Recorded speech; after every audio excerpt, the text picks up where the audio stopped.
시청자 여러분 안녕하십니까? 뉴스9 윤정호입니다. 이재명 정부가 출범한 지 일주일 만에 집권 여당이 검찰을 사실상 해체하는 법 개정에 속도를 내고 있습니다. 어제 전례 없는 3대 특검법이 공포된 데 이어 오늘은 검찰의 수사권과 기소권을 분리하는 법안을 발의하고 검찰총장에 대한 형사 고발도 예고했습니다. 대통령 재판을 알아서 중지해서인지 사법부에 대한 압박은 숨고르기에 들어갔습니다. 대신 검찰 힘 빼기에 정조준한 모습입니다. 여당의 입법 독주는 견제할 방법도 없습니다. 어디까지 갈지 가늠도 힘듭니다. 첫 소식 전정원 기자가 보도합니다. 민주당이 오늘 하루 발의한 법안은 검찰청 폐지법과 공소청법 등 모두 4개입니다.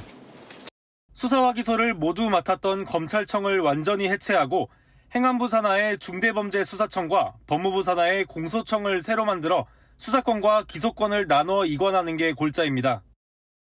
검찰 국가를 시도하던 그 세력이 이제 더 이상 이 나라에서, 이 땅에서 발붙일 수 없도록. 민주당은 검찰이 이재명 대통령에 대한 정적 제거용 먼지털이 수사를 했다며 수사기관을 통제할 조직도 별도로 만들겠다고 했습니다.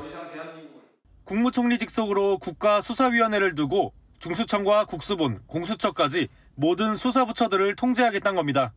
검찰 독재를 끝내라는 국민의 요구를 완수할 때입니다. 더 미룰 수도 없고 늦어져서도 안 됩니다. 법안을 발의한 의원들은 석 달 안에 처리하겠다는 목표도 밝혔는데 이 대통령은 대선 과정에서 검찰개혁에 대한 기본적인 스케줄을 갖고 있다고 밝힌 바 있습니다. 기본적인 스케줄 정도는 가지고 있죠. 수술 일자를 미리 굳이 알 필요가 없습니다. 그건 사실 좀 더 여유가 있죠. 법원이 잇따라 대통령 재판 중단에 나서면서 여당인 민주당이 사법부 압박보단 수감 과제였던 검찰 힘 빼기에 당력을 집중할 거란 관측이 나옵니다. TV조선 전정원입니다. 검찰 해체뿐만 아니라 심우정 검찰총장 개인에 대한 공세 수위도 높이고 있습니다.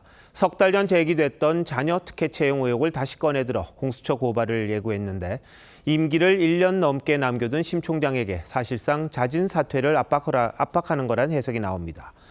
정권이 바뀔 때마다 이런 일이 반복되는 느낌, 그냥 느낌이겠죠. 이어서 최용국 기자입니다. 민주당은 검찰이 윤석열 전 대통령 구속 취소 즉시 항고를 포기했던 지난 3월부터 심우정 검찰총장에 대한 공세를 시작했습니다. 당시 한정혜 의원은 심 총장의 장녀가 국립외교원 기간제연구원에 특혜 채용됐다는 의혹을 제기했습니다. 지원 자격이 석사학위 소지자임에도 학위 취득 예정자였던 장녀가 최종 합격했던 겁니다. 당사자가 현직 검찰총장의 자녀이기에 가능한 거 아니겠냐. 그리고 그 관련한 조력자로서 외교부와 국립외교원이 역할을 했다라고. 한 의원은 또 장녀 심 씨가 국립외교원 퇴직 후 외교부에 지원했는데 외교부가 당초 경제전공 대상으로 채용을 진행했다가 최종 면접자 1명을 불합격시키고 심 씨가 전공한 국제정치 분야로 응시 자격을 변경해 최종 합격했다고도 주장했습니다. 이 같은 의혹과 관련해 오는 17일 심 총장을 공수처에 고발할 방침입니다. 법적 조치로 사실상 심 총장의 자진 사퇴를 압박하고 나선 거란 해석이 나옵니다. 장녀 외교부 특혜 채용 비리 관련해서는 저희가 고발이 진행될 예정입니다. 그동안 드러난 증거들을 가지고 곧 고발이 진행될 것으로 말씀드립니다. 앞서 심 총장은 입장문을 통해 근거 없는 주장이라며 강한 유감을 표명했는데 검찰 내부에선 내년 9월까지인 심 총장 임기는 보장돼야 한다는 반발의 목소리도 나옵니다. 대통령실은 국민추천제 접수 결과 검찰총장 후보 추천이 3번째로 많았다는 사실을 공개하며 사퇴 압박에 힘을 실었습니다. TV조선 최원국입니다. 여당이 검찰 해체법을 추진하자 검찰 내부는 뒤숭숭합니다. 하지만 조직 자체가 사라질 상황인데도 반발할 기력도 없어 보입니다. 전문가들은 수사와 기소가 완전히 분리되면 민생수사 대응 능력이 떨어질 수도 있다고 합니다. 유태영 기자의 보도입니다. 이재명 대통령은 대선 당시 검찰로부터 억지 기소를 당했다고 주장했습니다. 저는 지금까지 수없이 많은 억지 기소를 당하고 검찰로부터 핍박을 당했지만 여당 의원들이 검찰청법 폐지안을 발의하자 검찰 내부에선 자포자기 상태라는 반응이 나왔습니다. 한 검찰 간부는 회사가 없어지게 생겼는데 사건 수사가 무슨 소용인가 싶다고 했습니다. 문재인 정부의 검수완박 당시엔 이복현 서울 북부지검 부장검사 등이 공개 반발했지만 이번엔 아직 공개적인 불만도 내지 못하고 있습니다. 한 부장검사는 참여정부든 과거 정부와 달리 검찰개혁 관련 소통 창구조차 없어 무력감이 드는 게 사실이라고 했습니다. 법안대로 중수청과 공소청으로 수사와 기소 기능이 분리되면 범죄 대응 능력이 떨어질 거란 우려도 나옵니다. 기소하고 완전히 분리돼 버리면은요. 애시당초 기소에 있어서 포인트가 뭔지를 모르고 그냥 수사하는 거잖아요. 결국은 수사가 부실해질 염려가 많죠. 권력형 비리나 거대 민생범죄 수사에 공백이 생기면 그 피해는 국민에게 돌아갈 거란 지적입니다. TV조선 류태영입니다. 민주당의 공세는 정치 상대방인 국민의힘을 향해서도 거셉니다. 특히 제1야당에 대해 위헌 정당이라며 해산을 주장하는 목소리가 공공연하게 나오고 있습니다. 역풍을 감안하면 실제 가능성이 낮다지만 이른바 내란 특검 수사 과정에서 야당 의원들을 겨냥한 각종 의혹들이 나올 상황을 염두에 둔 포석이란 해석도 있습니다. 이태희 기자가 보도합니다. 위헌 정당 해산은 정당의 목적이나 활동이 민주적 기본 질서에 위배될 경우 정부가 심판을 청구하고 헌법재판소 재판관 6명 이상이 찬성하면 가능합니다. 민주당 4선 박홍근 의원은 국회가 정당법 개정안을 통과시켜 법률적 절차에 따라 국민의힘 해산에 나서야 한다고 주장했습니다. 박 의원이 지난 3월 발의한 법안엔 대통령 내란 행위가 확정되면 정부가 소속 정당의 정당 해산 심판을 즉시 청구한다는 내용이 포함됐습니다. 김현정 의원은 윤석열 전 대통령 탄핵에 반대한 건 내란 방조라며 국민의힘 해산을 촉구하는 기자회견도 했습니다. 헌법을 우습게 여기고 민심을 배반하는 행태를 지속하는 정당은 해체해야만 합니다. 그것이 국민의 뜻입니다. 다만 민주당 지도부는 여론 역풍을 우려해 선을 긋고 있습니다. 그런 부분까지는 언급이 되고 있지 않고요. 지금 당장은 대통령께서 하시고자 하는 경제 민생 안정에 저희가 발 맞춰서 그러니까 야당과는 협치를 우선으로 하겠습니다. 헌정사상 정당이 해산된 건 2014년 내란 선동 유죄를 받은 통합진보당 사례가 유일한데 당시 민주당은 어떤 경우에도 모든 정당의 활동은 보호돼야 한다며 우려한 바 있습니다. 제도권에서 같이 정당 생활을 하고 있는 민주당으로서는 매우 유감입니다. 내란 특검 수사에서 국민의힘 의원들 관련 의혹이 제기될 경우 여당 내 정당 해산 요구 목소리가 커질 가능성이 있습니다. TV조선 이태희입니다. 민주당의 전방위 공세를 막기 위해 국민의힘도 당력을 모두 모으고 있습니다. 재판을 중단한 법원엔 의원 80여 명이 몰려가 재판 속개를 촉구했고 검찰 폐지법에 대해서는 대통령 방탄을 위한 법치 파괴 행위라고 반발했습니다. 하지만 여론전 말고 현실적으로 마땅한 대응책이 없습니다. 야당 움직임은 김창섭 기자가 취재했습니다. 국민의힘 전체 의원 중 80%에 가까운 83명이 서울 고등법원 앞에 모였습니다. 이재명 정부 출범 일주일 만에 첫 현장 집회를 연 건데 이 대통령 한 사람만을 위한 재판 지연이라거나 사법부가 괴물 독재 국가의 공범이 된다는 주장이 이어졌습니다. 민주당이 사법부를 권력으로 억누르든 법으로 억누르든 힘으로 막을 수 있을지 모르지만 영원히 민주주의를 무너뜨릴 수 없다는 것을. 민주당의 검찰청 폐지 법안에 대해선 형사사법의 근간을 무너뜨린다며 입증 곤란으로 무죄율이 증가해 그 피해는 고스란히 국민에게 돌아간다고 비판했습니다. 입법권을 앞세운 무도한 사법 쿠데타이며 이재명 방탄을 위한 법치 파괴 행위에 다름이 없습니다. 당내에선 이 대통령 변호인들의 숫자가 너무 많았다며 그래서 보낼 자리가 필요한 거냐는 지적도 나왔습니다. 민주당에서 거론하는 국민의힘 정당 해산 주장엔 악의적 프레임이라고 반박했습니다. 우리가 위헌 정당이 될 수는 없다라고 생각을 합니다. 그것은 민주당에서 악의적인 프레임을 씌우는 것이지. 국민의힘은 당초 오늘 세 번째 의원총회를 열어 지도체제를 비롯한 수습책을 논의하기로 했는데 당내 갈등과 분열 우려를 이유로 취소했습니다. TV조선 김창섭입니다. 차명 부동산 논란에 이어 차명 대출 알선 의혹까지 불거진 오광수 민정수석에 대해 여당 내에서 우려의 목소리가 나오고 있습니다. 대통령실은 그러나 부적절한 처신을 일부 인정하면서도 임명 철회 가능성에는 선을 그었습니다. 장윤정 기자입니다. 오광수 민정수석은 검찰 재직 시절 아내 부동산을 차명으로 관리하며 공직자 재산 신고에서 누락한 의혹과 부동산을 담보로 10억 원대 차명 대출을 알선한 의혹을 받고 있습니다. 대통령실 관계자는 일부 부적절한 처신이 있다고 본다면서도 본인이 안타까움을 잘 표하고 있다고 판단하고 있다고 말했습니다.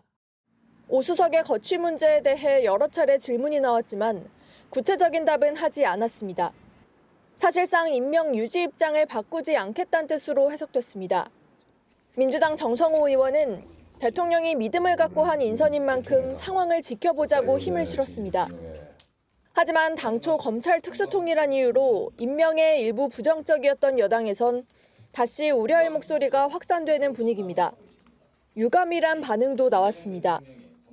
어쨌든 공직자의 기강을 다스리는 자리라서 좀 지켜봐야 되겠지만 고민거리가 되겠구나 우리 정부에. 오광수 민정수석 이제 뭐 새로운 어떤 뭐 의혹이랄까요? 뭐 이런 게 나왔지 않습니까? 뭐 저도 굉장히 유감스럽게 생각합니다. 국민의힘은 재산 은닉 의혹을 받는 민정수석을 어느 공무원이 두려워하겠냐며 도덕성 문제를 넘어 수사를 받아야 할 사안이라고 주장했습니다. 재산 은닉 의혹을 받는 인사가 민정수석을 맡는다면 어느 공무원이 민정실을 두려워하겠습니까? 그러면서 오 수석의 사퇴와 대통령실의 대국민 사과를 촉구했습니다. TV조선 장윤정입니다. 아직 새 장관들이 임명되기 전이라 국무회의에서 이 대통령은 전 정부 국무위원들과 불편한 동거를 계속하고 있습니다. 어제는 이진숙 방송통신위원장이 정권이 바뀔 때마다 기관장을 몰아내서는 안 된다며 이 대통령 앞에서 작심 비판을 쏟아냈습니다. 이진숙 위원장 말고도 어제 국무회의에서 자신의 생각을 표현한 참석자들이 적지 않았다는데 최민식 기자가 단독 보도합니다. 이재명 대통령이 주재한 어제 국무회의에 전 정부 인사들이 굳은 표정으로 앉아 있습니다. 윤석열 전 대통령이 임명한 이진숙 방송통신위원장도 배석자로 참석했습니다. 뭐 약간 불안정한 시기이긴 하지만 그래도 우리 국민들 지켜보시는 분들도 많고. 이 위원장은 회의에서 이 대통령에게 정권이 바뀔 때마다 공공기관장들을 내쫓아서는 안 된다며 법에 따라 내년 8월까지인 임기를 보장해달라고 요구했습니다. 이 위원장은 또 여당이 방통위법을 개정해 자신을 끌어내리려 하고 있다고도 했습니다. 지난 4월 민주당 최민희 의원이 발의한 방통위법 개정안은 법 시행일에 맞춰 기존 위원들의 임기가 만료된다는 부칙이 있어 법안이 통과되면 이 위원장의 임기는 자동 종료될 수 있습니다. 이 대통령은 그런 사실을 몰랐다는 취지로 답한 것으로 전해졌습니다. 이 위원장은 이 밖에도 이른바 3대 특검은 정치보복으로 비칠 수 있다며 대통령이 강조해온 통합의 정신에도 어긋난다는 뜻을 밝히기도 했습니다. 김서구 법무부 차관 역시 특검법의 위헌성에 대해 장시간 조목조목 설명한 것으로 전해졌습니다. 새 장관 재청권을 갖는 국무총리 인준 전까지 이 대통령과 전 정부 인사들의 불편한 동거는 당분간 계속될 전망입니다. TV조선 최민식입니다.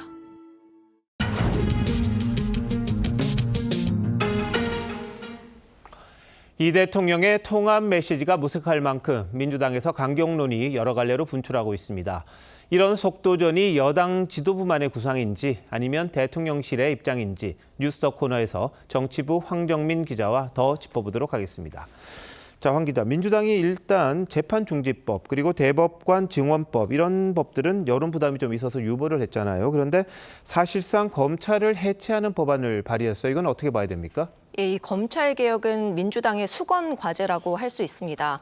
이번 대선을 통해 입법과 행정 권력까지 거머쥔 데다 이 높은 지지를 등에 업은 집권 초에 신속하게 마무리하겠다 이런 뜻으로 보입니다. 신중하게 한다면서 후순위로 미뤘다가는 여론 상황이 또 어떻게 바뀔지도 모르기 때문에 속도전에 나섰다 이렇게 볼 수 있고요. 조만간 3대 특검이 동시에 가동되는 대규모 사정정국을 앞둔 상황도 염두에 둔 거란 해석이 있습니다. 네, 뭐 사법개혁 이렇게 이야기를 합니다만 검찰 권한을 대폭 축소하는 법안, 이번에 처음 나온 건 아니잖아요. 예, 21대 국회에서도 발의된 적이 있고요. 지난해에는 민주당 내 강경파 의원들을 중심으로 검찰청을 없애고 이 수사권과 기소권을 분리하는 법안이 추진됐습니다. 하지만 검찰 길들이기 아니냐 이런 비판 여론에 성사되진 못했습니다. 이번에도 민주당에선 당론 법안은 아니다 이렇게 선을 긋는데 발의 시기에 대한 이견이 있을 뿐이지 검찰의 힘을 빼는 법안 추진의 방향성에 대해선 당내 이견이 거의 없는 상황입니다. 네, 뭐 대통령실 입장이 제일 중요할 것 같은데 여당과 교감이 좀 있었습니까? 이 발의를 주도한 김용민 의원은 정부와 상의하진 않았다 이렇게 선을 긋긴 했습니다. 여권 관계자는 강경파 의원들의 브리핑이 아무 상의도 없이 나와서 이 대통령실 내부에선 일부 불쾌한 반응도 있었다 이렇게 전했는데요. 이재명 대통령이 대선 때 밝힌 구상이나 시간표와 좀 다르다는 측면에서 이 정권 초반의 국정 추진에 오히려 방해 요인이 될 수 있다 이런 해석도 있습니다. 특히 사법개혁, 경찰개혁, 검찰개혁 중요하죠. 뭐 다 중요한데 여기에 지금 뭐 조기에 주력해서 힘을 뺄 상황은 아닌 것 같아요. 이 반면에 어차피 지향하는 목표가 같으니까 어느 정도 역할 분담을 하는 거 아니냐 이런 시각도 있습니다. 네, 아까 리포트에서 봤습니다만 민주당은 오늘 검찰은 해체하고 국민의힘은 해산하자 뭐 이렇게 쉽게 할 말은 아닌 것 같은데요. 여하튼 이런 말을 했습니다. 현실화할까요? 어떨까요? 엄밀히 말하면 제1야당을 해산시킨다 이거는 좀 가능성이 높진 않습니다. 현재로서 가장 큰 변수가 내란 특검인데요. 비상계엄 사태와 관련한 11개 범죄 혐의와 함께 인지 사건도 수사 대상으로 삼을 수 있기 때문에 이 국민의힘 소속 의원들도 수사 대상이 될 수 있는 겁니다. 실제로 추경호 전 원내대표는 계엄 당일 국회 해제 의결을 막았다는 의혹으로 현재 경찰 수사를 받고 있죠. 여권이 초대형 특검 수사로 국민의힘은 비상계엄 가담 정당이다. 이런 여론을 키우고 결국엔 정당 해산까지 밀어붙이려는 거 아니냐 이런 게 있는 건데 이 여론 흐름이 실제 추진에 영향을 미칠 가능성도 있습니다. 네. 자, 이게 뭐 간단한 일은 아니에요. 그런데 최근 내부 상황을 보면 여권 내부 상황을 보면 쉽게 이해가 안 되는 측면도 있습니다. 정권 초인데 일사불란하기보다는 좀 약간 좀 갈라져 있고 잡음도 있고 이런 것 같아요. 예, 이 가장 대표적인 게 오광수 민정수석 인선을 둘러싼 논란입니다. 이 여권 내부에서 상당한 반발이 이어지고 있는데요. 이 특수통 출신이란 배경을 보면 앞서 말씀드린 검찰 해체 시도와도 비슷한 맥락으로 이해할 수 있습니다. 하지만 또 다른 시각에선 역대 어느 정권보다 강력한 권력의 핵심부에서 그것도 막강한 권한을 가진 민정수석 자리를 놓고 벌어지는 일종의 권력투쟁이다 이런 시각도 있습니다. 여기에 원내대표 경선을 코앞에 두고 아들 취업 청탁 의혹이 다시 불거진 김병기 의원 사례도 비슷한데요. 보통 원내대표 경선은 같은 당 의원들끼리 치르기 때문에 네거티브가 대체로 잘 안 나온다는 측면에서 상당히 이례적인 상황입니다. 그만큼 입법과 행정을 모두 장악한 데다 야당마저 힘없이 표류하는 국면이라서 여권 내부의 권력 투쟁이 예상보다 일찍 시작된 거란 시각도 있습니다. 네, 여권에서 자신들에게 좀 우호적인 특정 방송사를 오히려 비판하는 목소리가 나오는 좀 그런 일도 있던데 여하튼 민생은 중요하다 그랬는데 지금 흐름 보면 조금 다른 것 같다 이런 지적도 있을 것 같습니다. 황 기자 잘 들었습니다.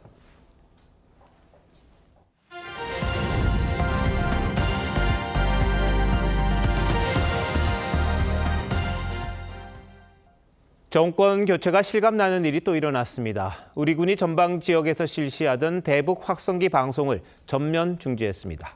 방송 재개 1년여 만인데요. 이 대통령이 직접 지시했다고 합니다. 지난 정부의 대북 정책 기조가 빠르게 바뀌고 있는데 먼저 김충영 기자입니다. 이재명 대통령이 오늘 오후 2시를 기해 전방 지역 대북 확성기 방송 중지를 지시했습니다. 방송 재개 1년 만입니다. 대통령실은 남북 신뢰 회복과 한반도 평화를 위한 선제 조치라고 설명했습니다. 북한의 중대한 도발이 없었던 상황에서 긴장 완화를 위한 선제적 조치로 이번 결정을 내렸고 2018년 문재인 정부는 9.19 군사합의를 맺으며 북한의 요구를 수용해 방송을 중단하고 확성기까지 철거했습니다. 윤석열 정부 들어서 지난해 5월 인권단체가 날린 대북전단을 이유로 북한이 남쪽으로 오물풍선을 살포하자 윤석열 정부는 6년 만에 대북 확성기 재개를 결정했습니다. 다수의 북한 외교관이 북한을 탈출하고 있습니다. 북한은 이에 대한 맞불로 지난해 7월부터 대남 소음 방송을 시작했습니다.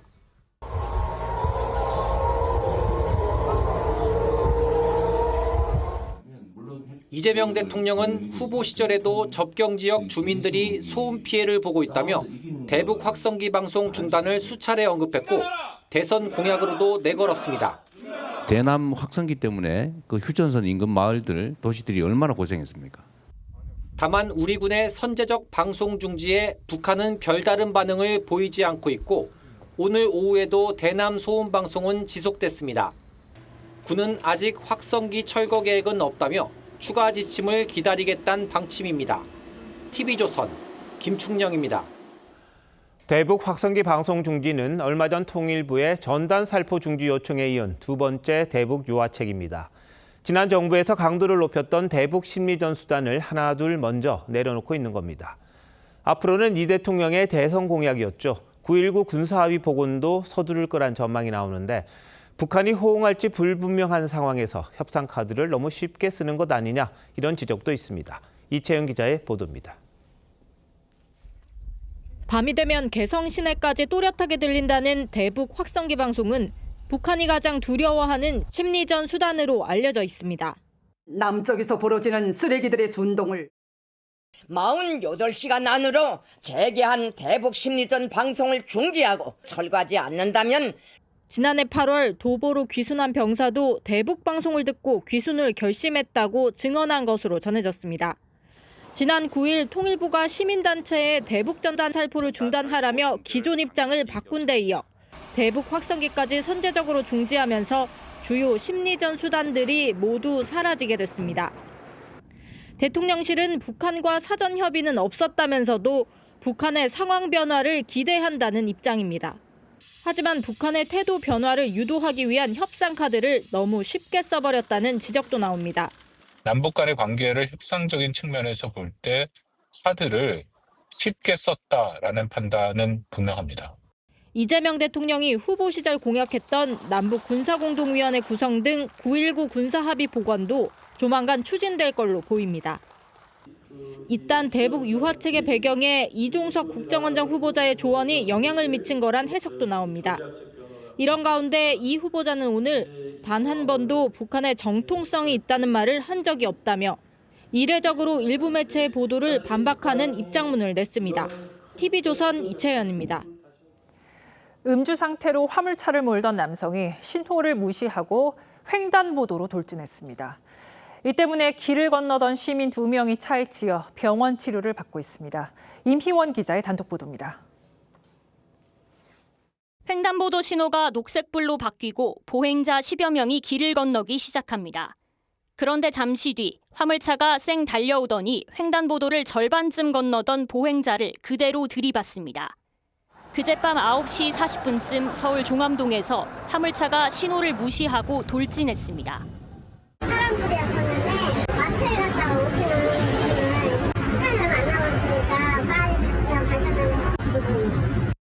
차에 받친 60대와 70대 여성이 크게 다쳐 병원에 옮겨졌습니다. 그냥 뛰어가지고 거기 이렇게 의식이 없다고 그러시더라고요. 경찰 조사 결과 운전자는 면허 취소 수준의 만취 상태였습니다. 운전자는 1.5km 정도 떨어진 곳에서 술을 마신 뒤 차를 몰다 이곳에서 사고를 냈습니다. 같은 날 아침 경기도 화성에서는 술에 취해 트럭을 몰던 운전자가 등굣길 여고생을 치었습니다. 여고생은 사흘째 의식을 찾지 못하고 있습니다. 화물차 사고 치사율은 승용차의 2.7배나 됩니다. 음주운전 때는 도로 위 흉기가 될 수 있습니다. 물리학적으로 보더라도 차량의 중량이 크고 측면 사각지대가 일반 승용차보다 한 1.5배가 더 넓어요. 음주운전으로 면허가 취소되면 화물운송 자격도 5년 동안 잃게 되는데 더 강력한 처벌이 필요하다는 지적이 나옵니다. TV조선 임희원입니다. 만취한 운전자가 경찰을 피해 달아나다 체포됐습니다. 신호도 무시하면서 아찔한 도주극을 벌였는데 휴가 나온 군인이 오토바이를 타고 추격해 경찰의 검거를 도왔습니다. 하동원 기자입니다. 흰색 승용차 한 대가 경찰의 정차 명령을 무시하고 빠른 속도로 달립니다. 비상등을 켠 오토바이 한 대도 달아나는 차량 옆을 따라갑니다. 좁은 골목길에서도 속도를 줄이지 않더니 대로에서 신호를 위반하며 더 빠른 속도로 달아납니다. 속도를 거의 한 100km 이상 이렇게 달리시고 또 중앙선도 침범하시고 골목길도 있어서 또 이렇게 지나가시는 시민분들이 나올 수도 있어서 결국 경찰의 시야에서 사라진 도주 차량. 그때 앞선 그 오토바이가 나타나 따라오라며 경찰에 손짓을 합니다. 오토바이를 따라간 경찰은 숨어있는 도주 차량을 발견해 검거합니다. 경찰은 차 안에 있던 운전자를 붙잡았는데 혈중 알코올 농도가 면허 취소 수준인 만취 상태였습니다. 검거를 도운 20대 남성은 휴가를 나온 육군 병장 김동규 씨였습니다. 친구와 함께 오토바이를 타고 가다 음주의심 차량을 발견해 신고하고 뒤따라간 건데 경찰 행정학을 전공하고 있는 미래의 경찰관이었습니다. 앞으로도 누군가의 안전을 위해 책임감 있게 행동하는 경찰관이 꼭 되고 싶습니다. 경찰은 음주 차량 운전자를 도로교통법 위반 혐의로 체포해 입건하고 김 씨와 친구에게는 신고 포상금과 표창장을 수여할 예정입니다. TV조선 하동훈입니다. 사고 수습을 위해 차 밖에 나와 있던 70대 운전자가 출동한 119 구급차에 치여 숨졌습니다. 사고 현장은 가로등도 없는 어두컴컴한 도로였습니다. 박건우 기자입니다. 어두운 도로를 경광등을 켠 차량들이 잇따라 지나갑니다. 사고 신고를 받고 출동하는 모습입니다. 사고는 새벽 2시 30분쯤 전남 곡성군 금곡교 인근 17번 국도에서 발생했습니다. 70대 운전자가 몰던 승합차가 앞서가던 트랙터를 들이받았는데 운전자는 신고를 한 뒤 사고 소습을 하다 승합차 뒤에 서 있었습니다.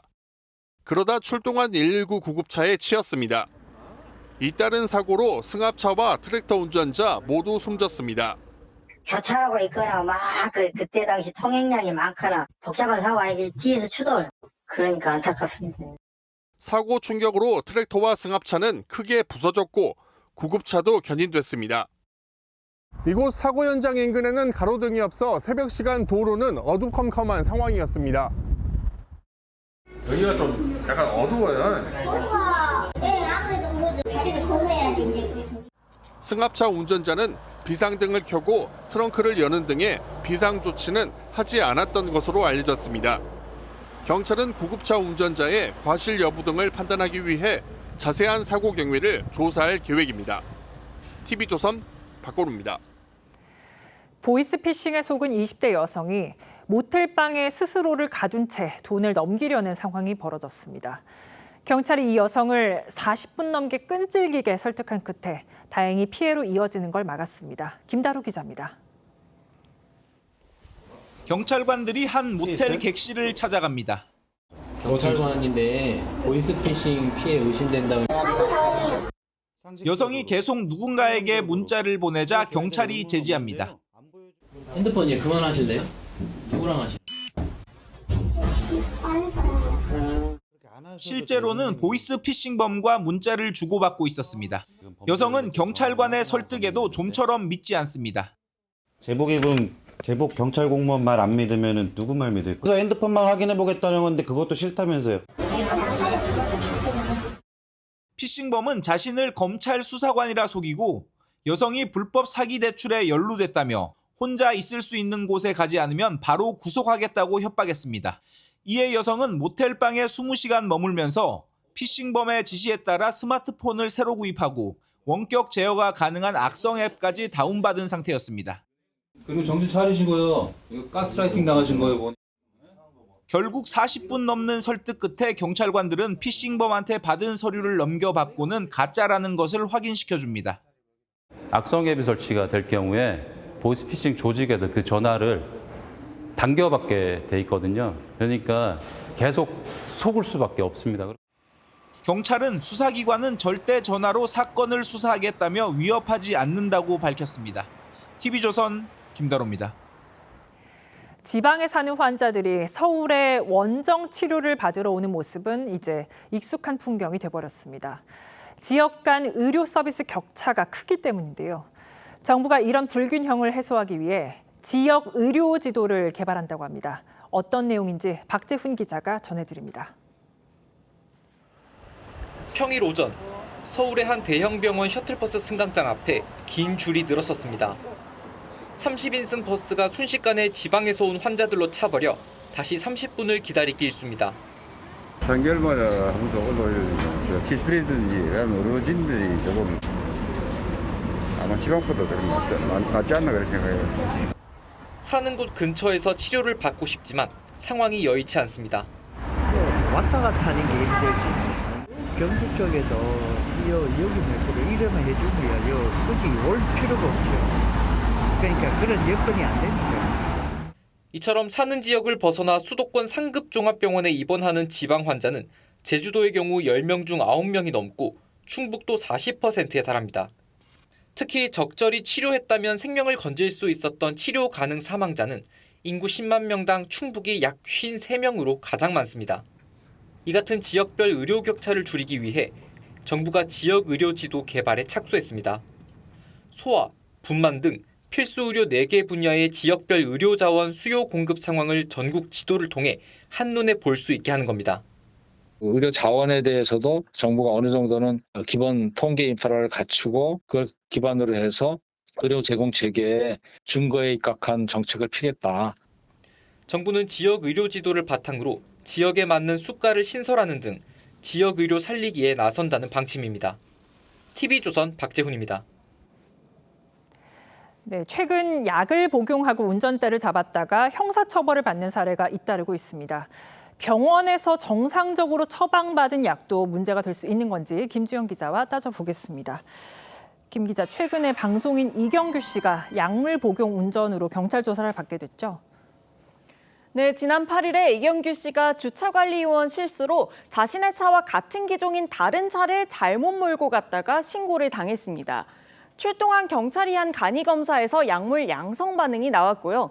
이 씨는 검출된 약물은 공황장애와 감기 등으로 처방받은 약을 복용한 것이라고 해명했지만 경찰이 조사에 들어간 상태입니다. 지난 3월 말에는 성남시 분당구 6차선 도로 한가운데에 범퍼가 파손된 승용차가 서 있자 시민들이 신고를 했는데요. 알고 보니 50대 남성이 수면 내시경을 받고 마취해서 덜 깬 상태로 운전대를 잡은 경우였습니다. 네, 이경규 씨 주장이라면 어쨌든 병원에서 처방받은 약이라는 건데 이렇게 약물 복용 운전으로 처벌을 받는 사례가 많습니까? 네, 일단 불법 마약부터 향정신성 의약품까지 우리 법에서 마약류로 관리되는 약은 1000여 가지인데요. 이런 약물을 복용하고 운전해서 면허가 취소되는 경우는 최근 5년간 3배 넘게 증가했습니다. 세부적으로 사고가 난 사건을 분석해보면 마약으로 분류된 약물로 인해서 난 사고보다 다른 향정신성 의약품 때문에 난 교통사고가 더 많습니다. 그런데 병원에서 처방받은 약을 복용한 건데 처벌을 받나요? 네, 도로교통법에는 운전자가 약물 영향으로 정상적으로 운전하지 못할 우려가 있는 상태에서는 운전해선 안 된다고 규정되어 있습니다. 얼마나, 언제 복용했는지에 따라 처벌된다는 명확한 기준은 없고요. 운전에 문제가 있으면 처벌이 됩니다. 약물 운전은 내년부터 최대 징역 5년에 2천만 원 벌금을 물도록 법도 강화됐고요. 약물을 복용한 채로 사고가 나면 가중처벌 대상이 되기도 합니다. 약물로 정상적인 운전이 곤란해버리면 그 자체가 약물 운전이 되고 또 사고를 이어지면 이게 특가법에 따라서 윤창호법으로 가중처벌까지 받거든요.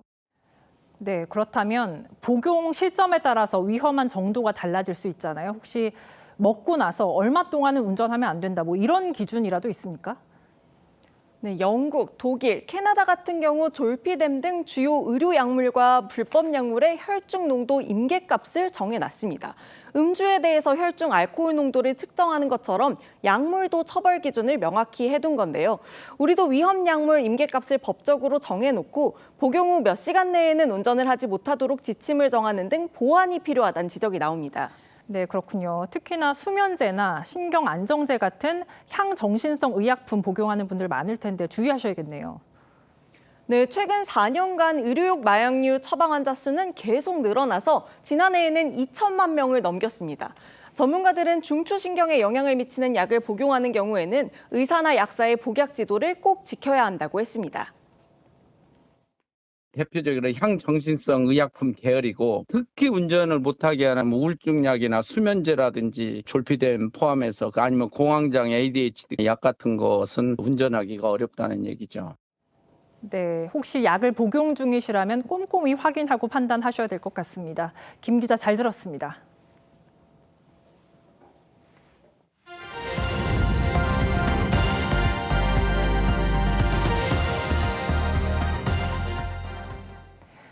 지난달 취업자 수가 20만 명 넘게 증가하며 모처럼 고용시장에 온기가 돌았습니다. 특히 60세 이상 취업자 수가 700만 명을 넘어섰습니다. 하지만 청년 취업은 갈수록 어렵고 내수 부진으로 숙박업과 음식업 취업자 수도 크게 줄었습니다. 윤서아 기자입니다. 올해로 문을 연 지 17년이 넘은 종로구의 한정식집. 점심, 저녁을 불문하고 손님들로 북적였던 것도 옛말. 얼어붙은 경기에 이젠 저녁 장사까지 접어야 하나 고민 중입니다. 예약을 받아놔 다 취소되고 그냥 이제 식구들끼리 같이 해요. 근데 저녁에는 아예 없으니까. 그래서 이제 여기 사장님도 많은 고민을 해요. 지난달 숙박 음식점업 취업자 수는 1년 전보다 6만 7천 명 줄었습니다.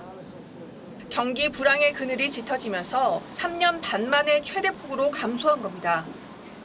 제조업과 건설업도 감소세를 면치 못하고 있습니다. 경기 침체에다가 통상 실수 불확실성이 겹치다 보니까 소비자들이 수리치를 줄이고 이것이 내수 업종에서 매출 감소라는 직격탄으로 이어지고 있는 겁니다. 연령별로 보면 청년 취업자는 15만 명 준대 반해 60세 이상은 37만 명 늘었습니다. 이로써 노인 일자리는 처음으로 700만 명을 넘어섰습니다. 이런 현상은 세계에서 가장 빠른 고령화 때문이라는 분석입니다. 연금을 받는 비율도 낮고 평균 연금액도 낮고 경제생활 때문에 끌려온 것도 있지만 다른 한편 본인들이 또 하고자 하는 의욕도 있어요. 정부는 내수 진작을 위해 2차 추경 속도를 내는 한편 청년 등 고용 취약계층을 위한 지원책을 강화한다는 계획입니다. TV조선 윤서아입니다. 지난달 가계대출이 7개월 만에 가장 큰 폭으로 늘었습니다. 올해 초 토지거래 허가구역이 반짝 해제된 영향도 있었고 대출 규제 강화를 앞두고 막차 수요까지 몰렸습니다. 집값 상승세가 심상치 않자 오세훈 서울시장은 토지거래 허가구역 추가 지정 가능성도 언급했습니다. 이정현 기자입니다. 서울의 한 은행 영업점. 요즘 대출을 받아 집을 사려는 고객들의 문의가 부쩍 늘었습니다. 이사를 목전에 두고 있어서 DSR 3단계가 다음 달부터 실행된다고 해서 혹시 제 대출 금액이 작아질까 봐 급하게. 지난달 가계대출 증가액은 6조 원. 지난해 10월 이후 7개월 만에 가장 많이 늘었습니다. 지난 2월 토지거래 허가구역이 일시 해제되면서 주택거래가 많아진 데다 다음 달 대출 규제 강화를 앞두고 미리 대출을 받으려는 수요까지 겹쳤습니다. 대출을 끼고 집을 사려는 막차 수요 때문에 최근 노원과 강북, 구로 등 서울 외곽 지역까지 집값이 들썩이고 있습니다. 가격을 올리시는 분들이 좀 생겼고요. 내고가 잘 안 됩니다. 오세훈 서울시장은 상승 지역을 예의주시하고 있다며 비상 상황이 되면 토지거래 허가구역으로 지정할 수 있다고 경고했습니다. 당장 공급을 늘릴 수 있는 현실적인 방안이 쉽지 않기 때문에 이재명 정부가 집값을 잡기 위해 쓸 수 있는 카드는 많지 않아 보입니다. 당장 발등에 불이 떨어진 금융당국은 규제를 우회하는 꼼수 대출이 있는지 점검하고 은행권이 대출 총량을 준수하는지 모니터링을 강화하기로 했습니다. TV조선 이정현입니다. 우리 증시가 대선 전날부터 엿새 연속 오르면서 2,900선을 돌파했습니다. 한동안 세계 꼴찌 수준의 수익률을 기록했지만 새 정부 출범과 함께 허니문 랠리가 계속되는 겁니다. 고질병인 코리아 디스카운트가 해소될 거란 전망도 있지만 암초가 많다는 지적도 여전합니다. 노도일 기자가 보도합니다. 한국거래소가 장을 마감한 오후 3시 30분. 전광판에 기록된 코스피는 2,907.04포인트입니다. 세계 꼴찌 수준의 수익률 때문에 탈출은 지능순이라고 조롱받던 우리 증시가 3년 5개월 만에 2,900선을 돌파한 겁니다. 대선 전 종가와 오늘 종가를 비교하면 7% 넘게 뛰었습니다. 새 정부의 주가 부양 의지와 외국인 투자자의 귀환 등이 복합적으로 작용했단 분석입니다. 외국인은 오늘도 1,600억 원을 사들여 3조 6천억 원을 순매수했습니다. 특히 미중 무역 협상이 큰 틀에서 타결됐다는 소식이 전해지면서 삼성전자와 하이닉스 등 반도체주가 일제히 올랐습니다. 전문가들은 단기 급등에 따른 조정은 있겠지만 코스피가 중장기적으로 더 상승할 거라고 진단했습니다. 외국인 투자자들이 9개월 동안 거의 한 40조 가까이를 매도를 했기 때문에 오히려 지금 2달 동안 들어오는 매수가 아직 3조 원도 채 안 되거든요. 일부 증권사는 코스피 전망치를 3,240선까지 올려잡았습니다. 다만 관세 협상 차질 등 외부적인 변수와 새 정부의 정책 실현 속도가 코리아 디스카운트 해소의 관건이 될 거란 관측입니다. TV조선 노도일입니다. 증시가 상승하는 흐름에 맞춰 이 대통령이 한국거래소를 찾았습니다. 주가를 조작하면 패가 망신할 거라며 원 스트라이크 아웃제를 도입하겠다고 했습니다.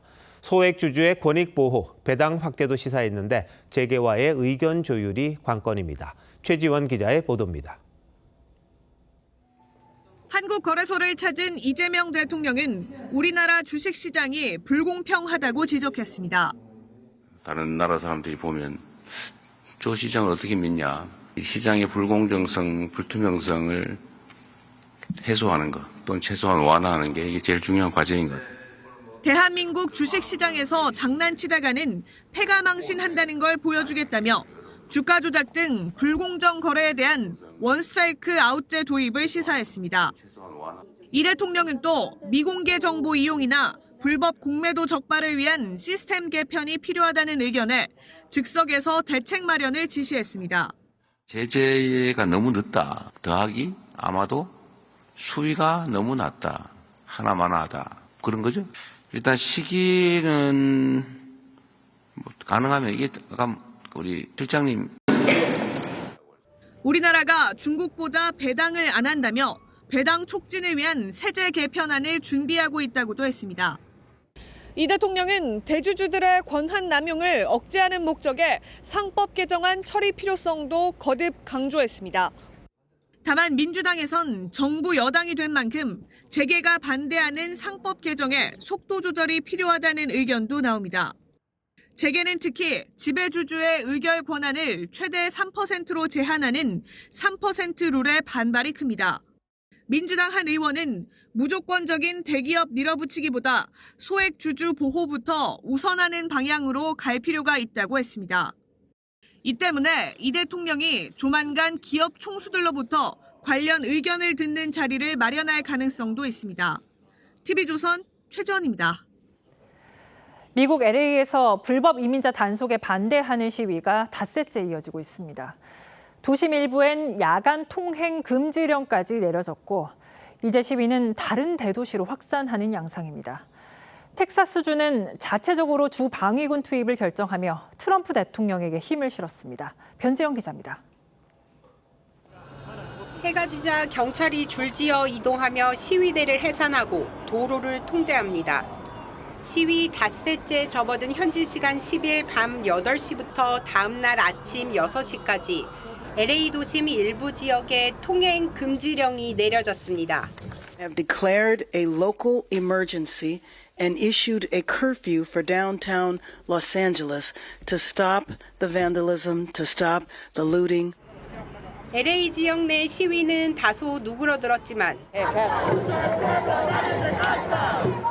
뉴욕과 시카고 등 10여 개의 대도시로 시위가 번졌습니다.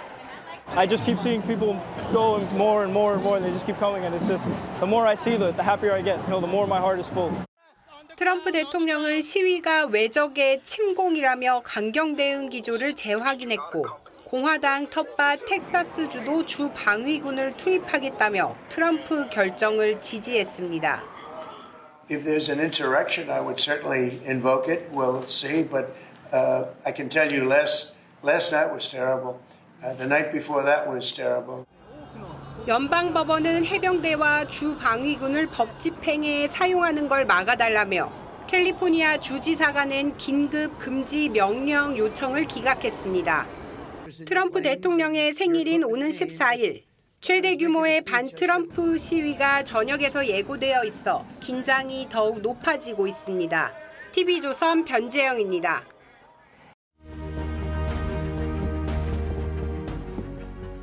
今日前来又未曾远迎，恕罪恕罪。扶乾坤于既倒，救黎民于水火，所以，我三顾茅庐，常请先生教我良策。 유비가 제갈량을 만나려고 3번이나 찾아간 이야기, 삼고초려란 고사성어로 유명합니다. 좋은 인재를 얻으려면 노력과 정성을 다해야 합니다. 지난 대선 때 이재명 후보가 국민 추천제를 통해 공직자를 뽑겠다고 했습니다. 주요 공직자 국민 추천제를 활성화해서 국민이 추천한 인재가 국민을 위해 봉사하도록 하겠습니다. 대통령실이 실제 주요 공직자들을 추천받는 진짜 일꾼 찾기 프로젝트를 진행하고 있습니다. 국민이 국가 운영의 주체가 되도록 하자는 얘기입니다. 좋은 시도죠. 그런데 걱정하는 목소리도 많습니다. 실효성이 있을까? 자기 사람들 자리 채워주려는 건 아닐까? 이런저런 우려입니다.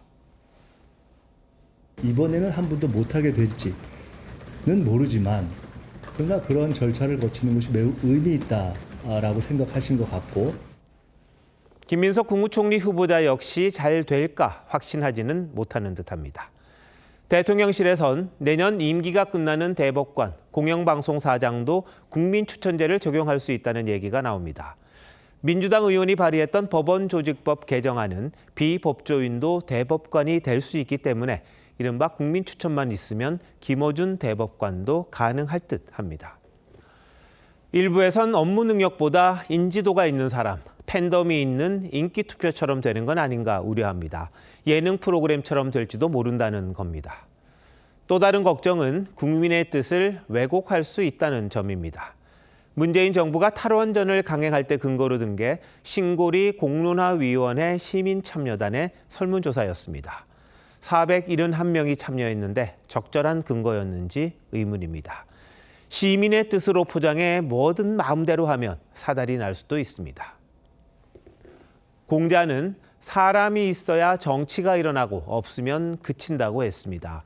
공자님 말씀처럼 정치에서 가장 중요한 게 인재입니다. 이와 함께 비판과 반대의 목소리도 자유로워야 합니다. 바람몰이하듯 인재를 밀어붙이고 검증을 제대로 하지 않으면 낭패 보기 쉽습니다. 최고의 인재에게 최적의 일을 맡기는 게 지도자의 최고 덕목이기도 합니다. 6월 11일 윤종호 앵커 칼럼 적재적소였습니다.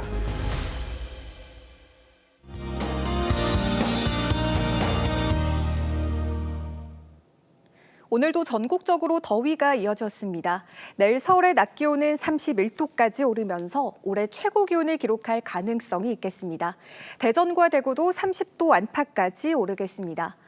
더위와 함께 자외선 지수가 높겠습니다. 내일 오전부터 매우 높은 단계까지 지속겠습니다. 내일 새벽부터 제주도는 이른 장마가 시작되겠습니다. 예상 강수량은 20에서 60mm, 많게는 80mm의 비가 예상됩니다. 호우 대비 철저하게 해주셔야겠습니다. 내일 전국이 대체로 맑은 가운데 전남과 경남, 제주도는 흐리겠습니다. 내일 아침 기온 서울 17도, 전주 18도로 출발하겠고요. 내일 한낮에는 서울이 31도, 광주가 29도로 예상됩니다. 중부 내륙을 중심으로는 일교차가 크게 벌어지겠습니다.